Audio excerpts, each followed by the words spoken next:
नमस्कार, मैं प्रियंका। आप देख रहे हैं 4 PM। क्या एक गैर संवैधानिक बिल को बहुमत के दम पर सदन से पारित करवाकर मोदी सरकार ने अपने ही पैरों पर कुल्हाड़ी मार ली है?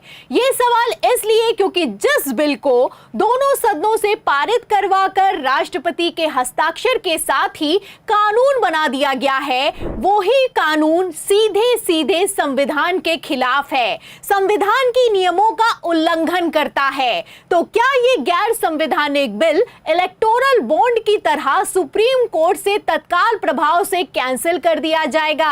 क्योंकि सीजेआई खन्ना ने जैसे एक्शन लिया है, ऐसे में होने को कुछ भी हो सकता है। आपको बता दें, अब तक सुप्रीम कोर्ट में वक्फ के खिलाफ कुल मिलाकर 15 से ज्यादा याचिकाओं को दाखिल किया जा चुका है। पहले तो सीजेआई खन्ना ने कहा कि सही समय आने पर सुनवाई होगी, लेकिन अब आनन फानन में 16 अप्रैल की तारीख को मुकर्रर कर दिया गया है।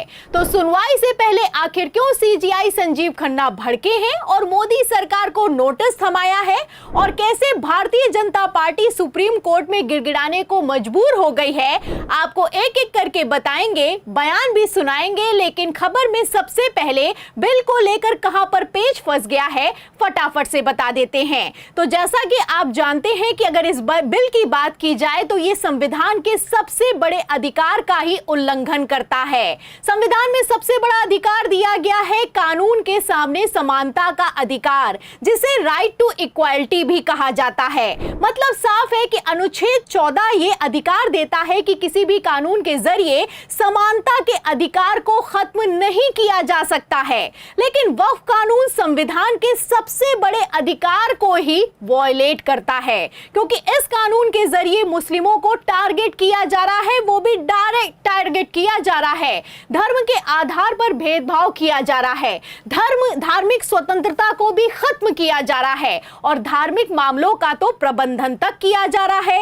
इतना ही नहीं, इस कानून में सबसे बड़ी बात तो यह है कि संपत्ति के अधिकार तक को समाप्त कर दिया गया है। कानून कहता है कि कोई भी हिंदू वक्फ को किसी तरह की कोई संपत्ति दान नहीं कर सकता है। वक्फ कानून में कहा गया है कि अगर ऐसा किया जाता है तो वो संपत्ति सरकारी कब्जे में आ जाएगी। अब किसी की संपत्ति है, वो बांट दे, बेच दे या फिर कि दान कर दे, ये उसका अधिकार है। लेकिन वक्फ कानून कहता है कि ये आपका अधिकार नहीं, आपको वक्फ कानून के हिसाब से ही चलना होगा।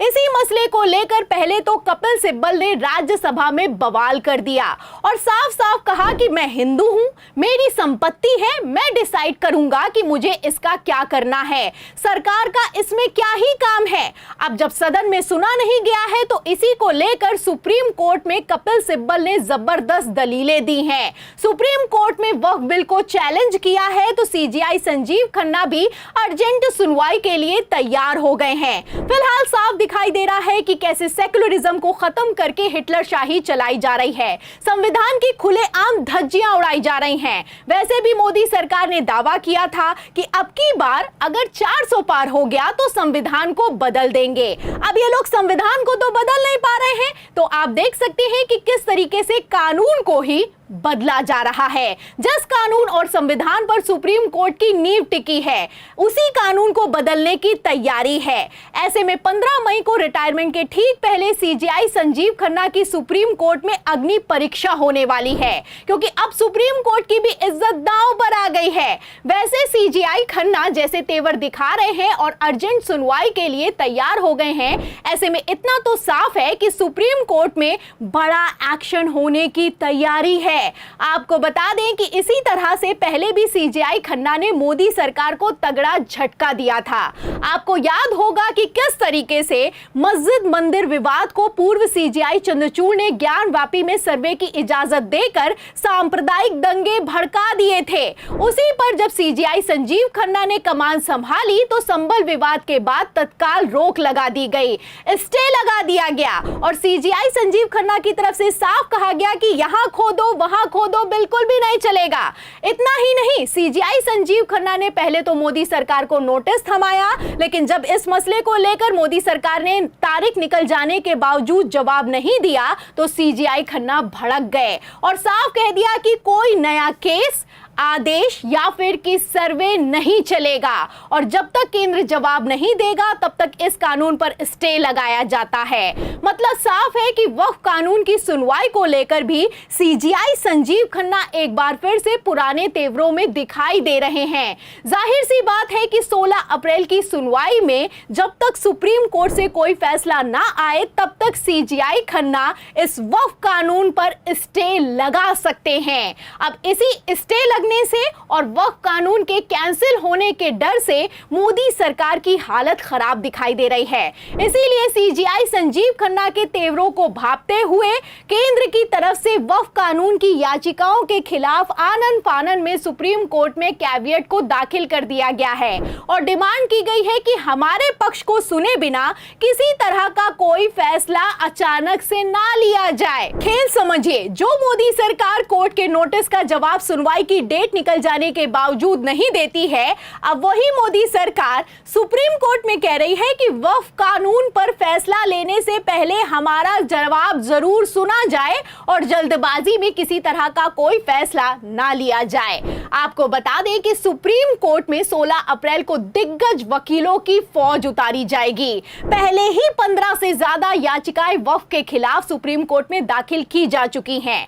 ऐसे में एक तरफ अभिषेक मनु सिंघवी होंगे, कपिल सिब्बल जैसे तेज तर्रार वकील कमान संभालेंगे, तो वहीं दूसरी तरफ मोदी सरकार की तरफ से तुषार मेहता समेत कई दिग्गज वकीलों को उतारा जा सकता है। चूंकि मोदी सरकार की तरफ से पहले ही सुप्रीम कोर्ट में कैविएट को दाखिल कर दिया गया है, इसीलिए सूत्रों के मुताबिक मिली जानकारी के हिसाब से सुप्रीम कोर्ट ने मोदी सरकार को नोटिस थमाया है और नोटिस थमाते हुए साफ साफ आदेश पारित करते हुए कह दिया है कि वक्फ कानून को आखिर क्यों बरकरार रखा जाए, इस पर जवाब देने के लिए 16 अप्रैल को सुप्रीम कोर्ट में तैयार हो जाइए।